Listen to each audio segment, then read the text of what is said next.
इस कहानी के लेखक है संतोष देशपांडे। 20 साल पहले मैं कोकण के नानेली और कानेली इन दो गांवों का सर्वेक्षण करने गया था। उस समय की बात है। नानेली से कानेली की दूरी करीब 4 से 5 किलोमीटर होगी, लेकिन रास्ते में मुझे 1.5 मील चलना पड़ा। 500 फुट ऊंचे पहाड़ को चढ़ के पार करना पड़ा और फिर पहाड़ से उतरना भी पड़ा। मैं कृषि विभाग में कार्यरत था। मेरा काम गांव में खेत की जमीन का सर्वेक्षण करना, गांव वालों से मिलना और उन्हें आम, चीकू और कटहल के पौधे के लिए सरकार से मंजूरी दिलाना और 3 महीने में एक बार दिए गए पौधों का निरीक्षण करना था। उस दिन मेरे सहायक हरीश, करण और धीरज और उसी गांव के राजू परब नाम के एक दुकानदार के साथ हम सब नानेली से कानेली जा रहे थे। सुबह का समय था। हमने अपना लंच बॉक्स साथ में लिया था। राजू हमें जाने के लिए गाइड कर रहा था। गांव की बस्ती को पार करके हम एक लकड़ी के पुल से निकल पड़े। थोड़ी थोड़ी दूरी पर बहने वाले झरने को पार करते हुए हम उस 500 फीट की पहाड़ी की तलहट में आ पहुंचे। तलहट पर पास ही में एक बुढ़ा आदमी एक छोटी सी झोपड़ी में बैठा हुआ दिखाई दिया। उस बुढ़े आदमी ने राजू परब से कोंकणी में कुछ पूछा तो राजू ने मुस्कुराकर जवाब दिया, ग्रहण है आज, रुक जा, साहब को मत ले जा वहां, वो गांव रात में रुकने के लिए सही नहीं है। अरे इसलिए हम सूरज ढलने से पहले वापस आ जाएंगे। राजू, क्या तुम्हें पता नहीं, उस गांव की घाटी में एक नदी है। नदी के पार उस गांव में एक बार जो आदमी जाता है वो कभी वापस नहीं लौटता। ये आप क्या कह रहे हो? मैंने ऐसा कभी नहीं सुना। केवल ग्रहण के दौरान ही ऐसा होता है। वो गांव लोगों को निगल लेता है। राजू और बूढ़े आदमी के बीच चल रही बातचीत सुनकर हम एक दूसरे को देखकर हंसने लगे।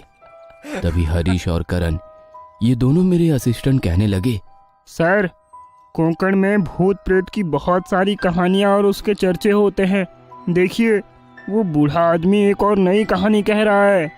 हम जो कह रहे थे उस पर ध्यान देते हुए बूढ़े ने हमसे कहा, आप लोग यहाँ के नहीं हो, इसलिए मैं आप सबसे ये बता रहा हूँ, पर मैं हैरान हूँ कि ये राजू तो यहीं का रहने वाला है, पर फिर भी इसे ये सब कुछ पता नहीं। इस पर राजू ने कहा, मैं यहीं रहता हूँ, लेकिन उससे गांव जाने का कभी मौका नहीं मिला। कभी कभार गांव की यात्रा के दौरान ही कभी काकेली देखी होगी, पर मैं उस नदी के पार कभी गया ही नहीं। इन दोनों की बातचीत को नजरअंदाज करते हुए हमने राजू से कहा, चलो, हमें सूरज ढलने से पहले इसी रास्ते से वापस आना है। आते वक्त कर लेना जितनी बातें करनी है। इस पर राजू ने बूढ़े से कहा, बाबा, सूरज ढलने से पहले हम वापस आ जाएंगे, चिंता मत करो। बूढ़ा कुछ बुदबुदा रहा था, पर हम वहां से निकल पड़े। गांव में प्रवेश करने के लिए केवल एक ही लकड़ी का पुल था। हम उस लकड़ी के पुल पर चलते हुए उस गांव में चले गए। बहुत चलने के कारण हम थक चुके थे। गांव में पास ही के बस्ती में रुक गए। वहां हमने 4-5 किसानों से बात की। हमारे पास के नक्शे दिखाकर उन्हें आम और कटहल के पौधे के बारे में जानकारी दी। सब काम होने के बाद उसी किसान के घर के पीछे एक पेड़ की छाया में बैठकर हम लोग अपना टिफिन खाने लगे। रात में चंद्र ग्रहण होने के कारण गांव के लोग अपने सारे काम जल्दी जल्दी निपटा रहे थे। मुझे लगा कि कोकण में अंधविश्वासी लोग ज्यादा है। लगभग 3:30-4 बज रहे थे। उसी समय हमें गांव देवी के मंदिर के बगल में बहने वाली आंबेरी नदी पर जाने का सहयोग आया। बहुत से लोग हमसे नाना भगत के घर ना जाने का इशारा कर रहे थे, लेकिन नाना भगत को अपने खेत में तटबंध पर चीकू और नारियल के पौधे लगवाने थे और इसीलिए उनके खेत को देखना, निरीक्षण करना मेरे लिए बहुत जरूरी था। रास्ते में राजू गांव वालों से कोंकणी में कुछ बात कर रहा था। हमें ज्यादा समझ नहीं आया, बस कुछ नहीं होगा, कुछ नहीं होगा, ऐसा कहते हुए हमने सुना। नाना भगत गांव देवी के मंदिर के पीछे रहते थे, ठीक आंबेरी नदी के बगल में। हम नाना भगत की बस्ती में पहुंचे। हमने वहां 4-5 औरतें, 2 बच्चे, 2 बूढ़ी औरतें और नाना भगत को देखा। नाना भगत ने कमर से घुटने तक धोती लपेटी थी, हाथ में छड़ी गले में अलग अलग मोती की मालाएं, सिर पर एक बड़ा सा कुमकुम का टीका लगाया हुआ था। वो बहुत जल्दी में था। उसने हमें देखते ही बैठने के लिए विनती की और उसने कहा, देखिए आप कल आ सकते हो, अभी आप निकलो यहां से। हमें समझ नहीं आया कि उसका क्या मतलब था। हालांकि हमने जोर देकर कहा कि हम आपका खेत देखना चाहते हैं, जिस पर नाना भगत ने कहा, देखिए मेरा खेत नदी के उस पार है और आज खेत में नहीं जा सकता, क्योंकि जब ग्रहण चल रहे होते हैं तब मैं नदी पार नहीं करता। उसके ऊपर मेरे सहायक हरीश ने कहा, साहब, कोंकण तो अंधविश्वास से भरा हुआ दिख रहा है। नाना भगत ने उसका कोई जवाब नहीं दिया। उसने हमें जल्दी से यहाँ से निकलने के लिए कहा। हमें वास्तव में समझ नहीं आया कि वो ऐसा क्यों कर रहा था। क्या वो हमें अपना खेत नहीं दिखाना चाहता था? उसके पास खेत नहीं था, या वो सिर्फ एक पौधा खरीद कर किसी और को बेचेगा? हमारे दिमाग में कुछ अजीब सा ख्याल आने लगा। कल फिर से इतना लंबा पैदल सफर करना हमें मुमकिन नहीं था। हमने नाना भगत से 10 मिनट में खेत दिखाने का अनुरोध किया और कहा कि खेत देखते ही हम वहां से तुरंत निकल जाएंगे, कल हम वापस नहीं आ सकते। इस पर नाना भगत ने कहा, साहब मैं आपसे जल्द से जल्द जाने की विनती करता हूँ। मेरे पास रुकने के लिए 2 मिनट भी नहीं है। मुझे बस ग्रहण शुरू होने से पहले नदी के पानी में जाना है। उसके बाद मैं किसी से कुछ नहीं कह सकता। मैं सिर्फ अपनी सिद्धि का जाप करना चाहता हूँ, इसलिए यहाँ से तुरंत निकल जाइए। हरीश और करण दोनों ने कहा कि धीरज से पूछो क्या करें। चलो यहाँ देवी के मंदिर में रहते हैं और कल यहाँ खेत देखने आते हैं और फिर वापस चले जाएंगे, नहीं तो राजू हमारी मदद कर ही देगा। और अगर अभी हम निकलते हैं तो सूरज ढलने से पहले पहुंच ही जाएंगे, वरना रात में घने जंगल से उस पहाड़ को उतरना मुश्किल है। मुझे लगता है आज हमें यहीं रहना चाहिए। मैं उनकी बात से थोड़ा सहमत था, लेकिन राजू तैयार नहीं था। मगर मुझे जाना चाहिए। अगर आपका मन करे तो यहीं रुके और सुबह इसी रास्ते से वापस आए, नहीं तो गांव के कई लोग नानेली आते रहते हैं। मैं आपके भोजन की व्यवस्था यहीं पास के घर में करूंगा और चला जाऊंगा। इस पर मैंने राजू से कहा, इसकी कोई आवश्यकता नहीं है, दोपहर का खाना बचा हुआ है, तुम जा सकते हो। हमें फिर से अपने पैर नहीं तुड़वाने चल चल के।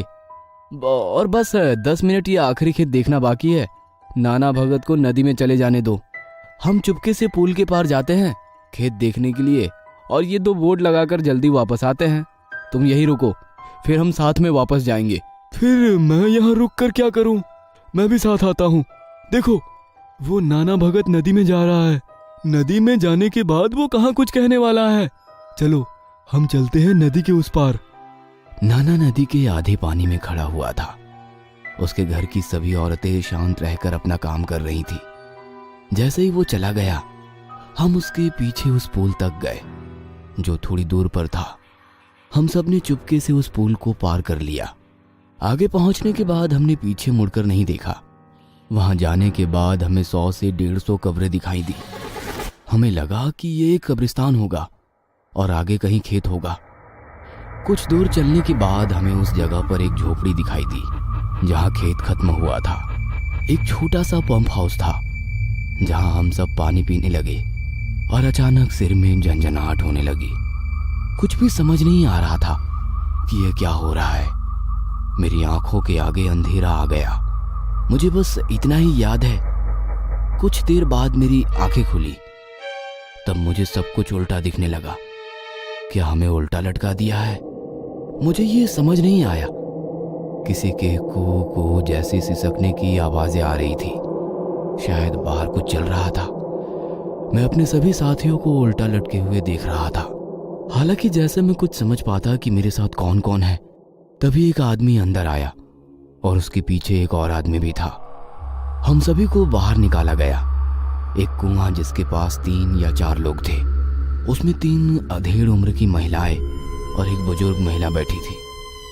हमें पकड़े हुए 2 आदमी कुएं के सामने वाली आहुति कुंड के सामने ले गए और राजू को उठाकर कुएं के पास ले गए। तब बुढ़िया हाथ में बाल्टी लेकर आई। उसने बाल्टी को कुएं में फेंक दिया। पानी जैसा कुछ उसमें से निकाला और राजू के शरीर पर फेंक दिया। वो लाल खून था। राजू के शरीर पर खून क्यों? इससे पहले कि वो कुछ समझ पाता, 2 लोगों ने उसे उठा लिया और कुएं पर लगे एक लकड़ी के खंभे पर उल्टा बांध दिया। राजू मदद के लिए चिल्ला रहा था।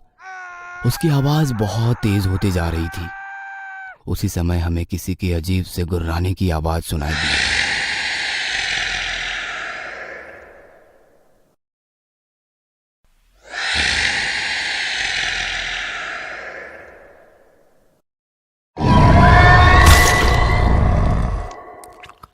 हम कुछ समझ पाते उसके पहले ही उस कुएं से कोई ऊपर आया और राजू को नीचे खींच के ले गया।